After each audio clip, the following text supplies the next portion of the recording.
the synonyms for those words. Last video, we were given some awesome suggestions in the comment section, so shout out to you guys. Thank you so much for commenting. Comment some more down below. One of the suggestions, though, was glitch in the Matrix stories. So that's what we're doing.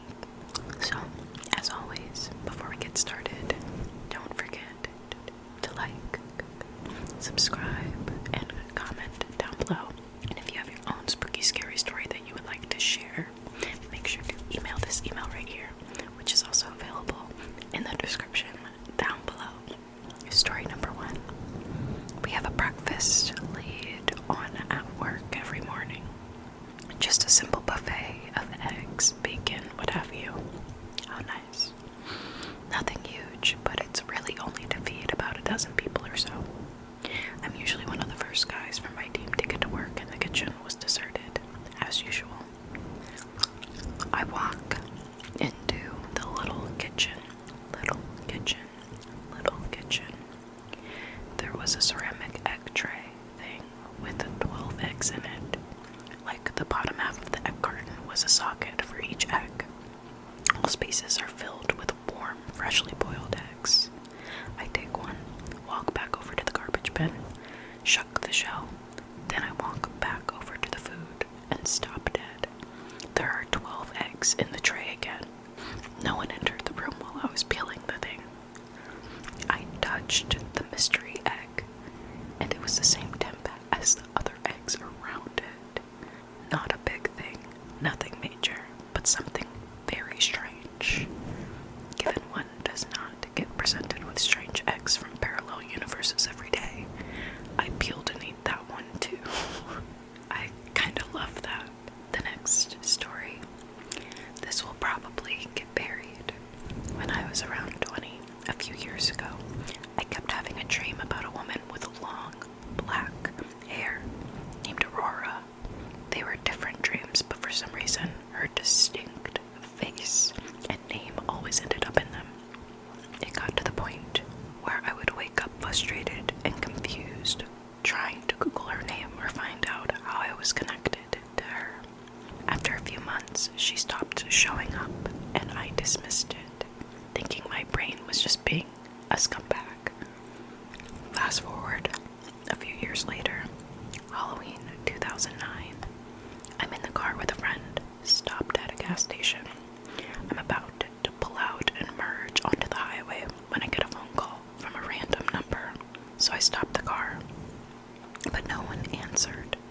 There was a person behind me who grew impatient, honked at me, and then swerved right in front of me instead of waiting 2 seconds for me to move. Seconds they get onto the highway. Some silver Civic loses control of their wheel and crashes into the car that swerved in front of me. I called the cops and waited at the gas station for them to come. Turns out the driver, oh my gosh, both of the drivers passed away. It 100% would have been me if I hadn't have gotten that phone call. Called it back a few hours later of gratitude and curiosity. Rang 3 times. Oh my gosh, and went to voicemail. Hi, you've reached Aurora. Please leave your name and number. Never had I had goosebumps like that in my life. Called it again the next day because I was confused about the whole situation. Some woman answered. We get to talking. I tell her my entire story, including the dreams I had. She tells me she doesn't know how I got her number, and that she never called me, as far as she remembers. Weird. Ask her if she had a Facebook to confirm if she was in fact the woman of my dreams. Checked her Facebook. Holy fuck, and it's her. It's not like a glitch in the Matrix, but batshit crazy. I hope this man married her. Whoever suggested us to create a glitch in the Matrix, you are amazing. I love you. This topic is a nice, refreshing change. I'm gonna quickly take this intermission opportunity to put on my mented.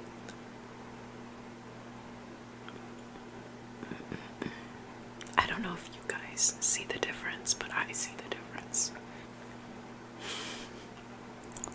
Next story.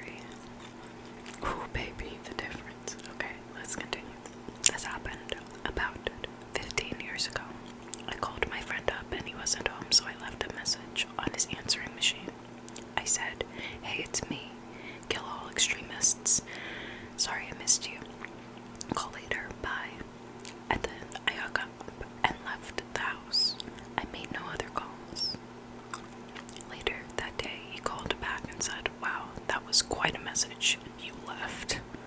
Who was the girl you were talking to? I was like, what are you talking about? I wasn't talking to any girl. Well, as it turns out, the message didn't end after I said bye. I had to go over to his house and listen to the message a few times. After my initial message that I did leave, as quoted above, there was a slight pause and it continues for another 30 to 40 seconds with me talking to some girl. It was my voice, but a conversation I never had with a girl whose voice I didn't even recognize. You could compare it to the message I know I did leave, and the two voices were indistinguishable. Just the voice, but talking mannerisms. It was my voice. Also, references to my occupation and activities were the same. Basically, in the conversation, I was talking to this girl about going skiing, but I had to go down to my shop and work on my car first, which totally correlated to me. Then the message just stopped. It was recorded on one of those digital answering machines that record the message to a chip, so there was no tape. So I could not analyze it or take it, unfortunately. Also, neither I nor my friend had a party line, so that's not an explanation. It's very freaky. I can't explain it. Okay, next story. Driving home on a storm day, I see that a side road up to the local golf course is blocked off by flashing barricades. I also spy a Mercedes parked past the barricades with its hazards on. I stop and walked up to the car to see if they need help. I'm an EMT. I shine the light in the back seat to see a man slumped over, apparently sleeping. Thinking I've got a few drunks, I move up to the driver's window and rap on the glass and shine my light in. The driver's sitting bolt upright, unmoving, staring straight ahead. My window knocking and light doesn't cause him to blink, flinch, or move. I look over, and the passenger is slumped onto the dash. This begins to creep me out. I call down to the sheriff's station and request to go to no lights or sirens unit up to the location to help check them out. Doors are locked. While I'm on the phone, I walk back to my truck to get my go bag, and as I'm on the phone with dispatch, she asks me to get the license plate number for the car, just as a PG&E power company cherry picker truck comes rumbling down from a closed road, or from the closed road. I move to go around the truck to get the license plate number, and the car is gone. I talked to the driver of the truck, and he said there was an 80-foot tree down across the road, and that he didn't think it would be open for a day or so. So the question is, where the hell did the car go? Tree up one way, barricades on the other. It kept me a bit unsettled when stopping at accidents and hazards since then. The next story. At 12 years of age, my mom let me stay in the truck as she went grocery shopping. As I wait, I see an old guy walking towards the truck with an indescribable look at me, as if I know too much. He stops 5 feet from the truck and looks at me for a culpable second and heads back the exact way he came. It was rather traumatic for some reason and very confusing at that age.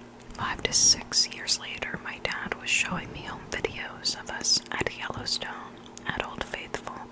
I noticed the same guy, same look, same clothes, peering at us on camera and at me through the TV.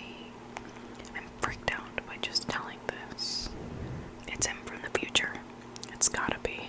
Time travel explained right here. I think the strangest glitch I've found was back when I was in high school. I was talking to a friend on the phone, describing a dream I had at an ice skating rink. And then he starts to describe the rest of the dream to me from the opposite point of view. It was a while ago, so I don't remember everything, but we both described the scenery etc. Freaked me out when it happened. I would low-key think we're like soulmates or something. Like we're meant to be friends. Maybe. Hopefully.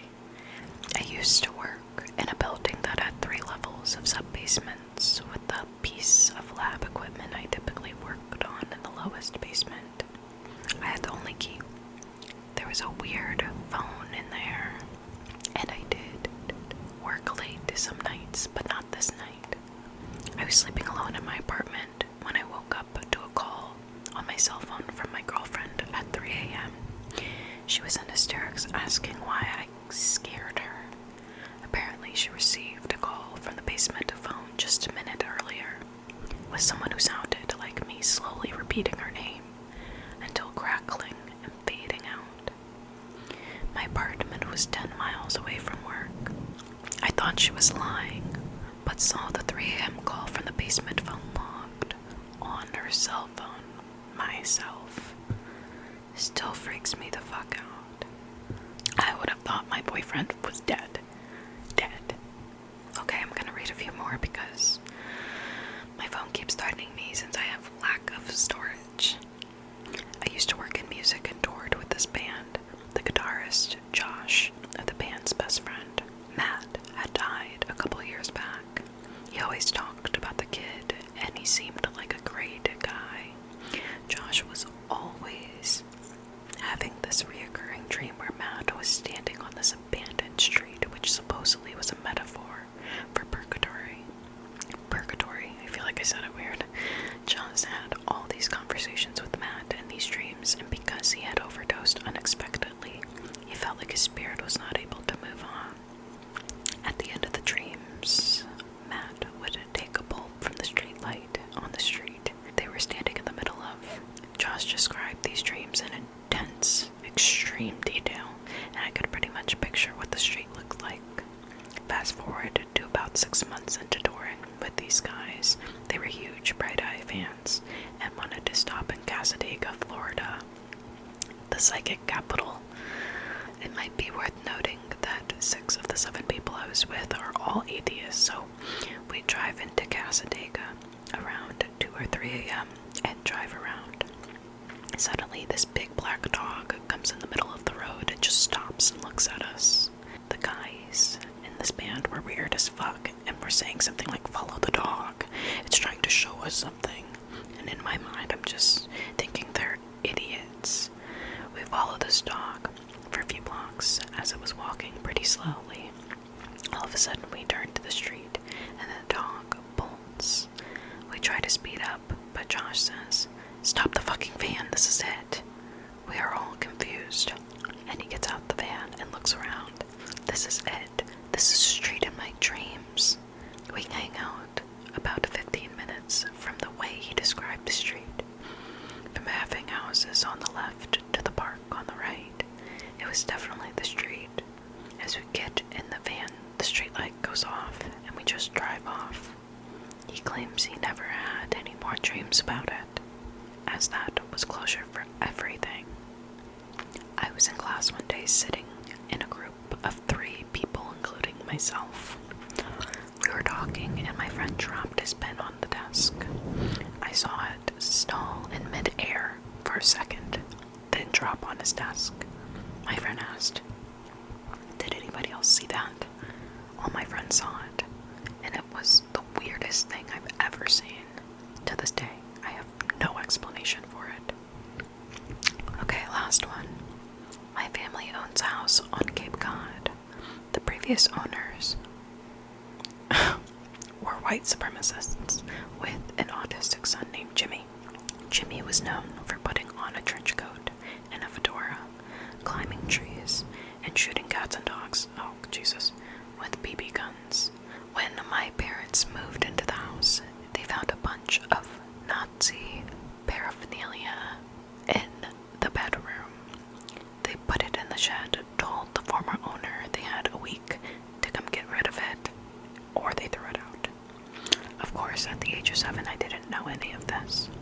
That's when I was visited 5 nights in a row by a figure in a trench coat and a fedora. He didn't have any detail. He looked like a silhouette, like he was being powerfully backlit, but no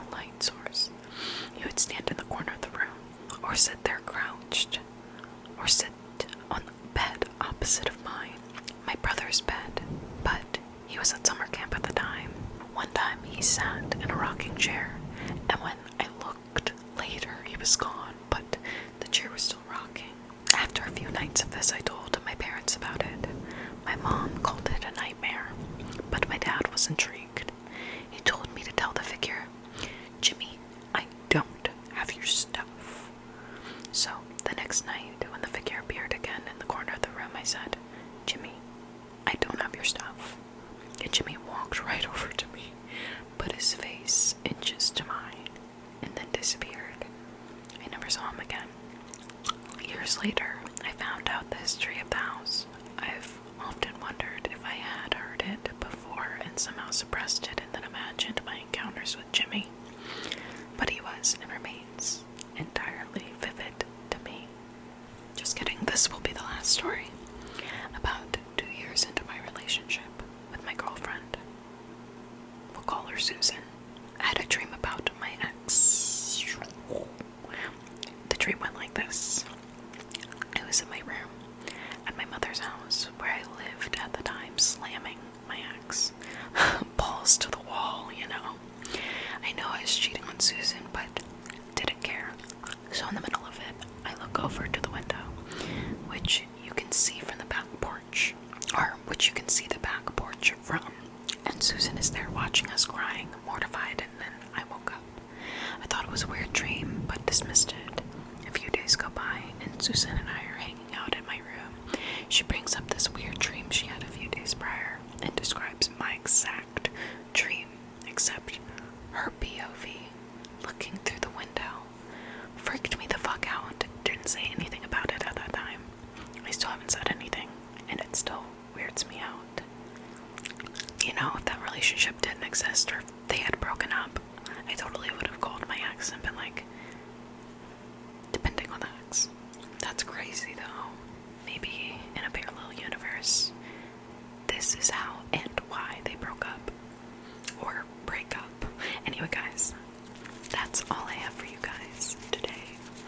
Don't forget to like, subscribe, and comment down below. And if you have your own spooky, scary story that you would like for me to read in a future video, make sure to email this email right here, which is also available in the description. Thank you so much for watching. Namaste. Have a nice day.